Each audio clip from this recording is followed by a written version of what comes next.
What's happening, Panda Nation? Peter Von Panda here. Let's get you jacked up.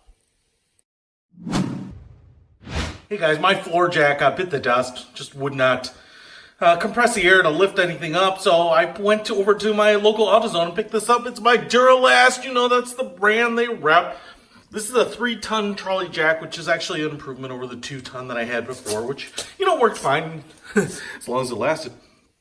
360 rotating saddle, lifting range 5 to basically 15 inches here, so that's pretty awesome. It's got this carrying case, which isn't the highest quality plastic ever, but it's fairly decent. And so basically, I just want to open this up for you because I've been impressed with it. I've been actually using this thing, and it has worked. I'm going to demo that to you. So just want to show you as I open it up here. You know, it's a nice fit in the carrying case here. This thing is all blue. You can see the handle right there on this side. Metal handle.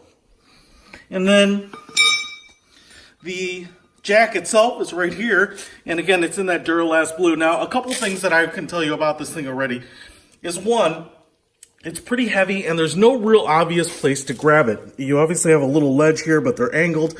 And so if you're carrying this around, what I've kind of found is it's easiest if the jack part is kind of elevated. You can use this front axle here to kind of carry it.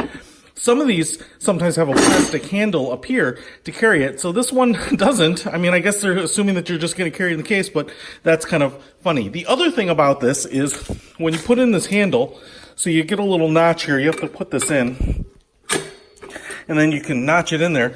But I want to show you, my other complaint about it is it has this little plastic, not plastic, it's a metal, this black metal shield here kind of covers up some of these moving parts. And the problem with this shield is it's really not cut far enough to clear this little bolt right here. So when I'm jacking it up here, and this one I guess is the one I'm really complaining about, you can actually see a little nick. Because when I'm jacking, you can see how it kind of catches that. Now, you can kind of pull the handle this way to try to clear it, but I'm just a little surprised that, given the plane here, they don't just kind of cut that a little wider. Otherwise, it seems to work all right, and it's always done the job and lifted the car, but that's just my little critique of it.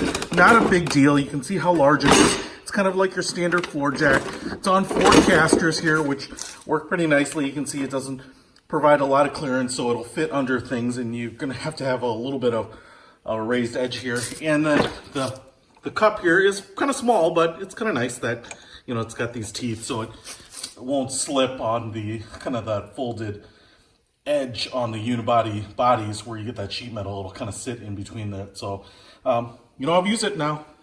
Works well. About $100 for this sucker. I'll put a link to it in the description if I can find it. Peter Von Panda out.